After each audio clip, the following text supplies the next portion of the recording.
Okay, so balik na tayo sa next tutorial natin. So yung next natin tutorial naman, gagawa tayo ng una nating example na HTML na program.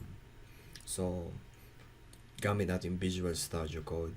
Paano natin i-start yung template? Paano gumawa ng template sa Visual Studio Code? So i-click nyo tong asterisk isa, tas tab. Ito yung template ng HTML. So hindi nyo dapat kailangan ng tandaan to, pero explain ko yung per kung ano ibig sabihin nito, head and body, HTML. So later on, so paano gumawa ng template,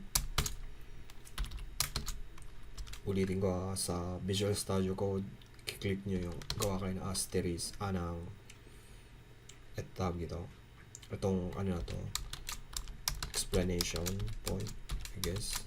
Gawaan ka yan, tapos itatab nyo yan. Ito paano gumawa ng template sa Visual Studio Code. Okay, so doon na tayo sa next tutorial natin.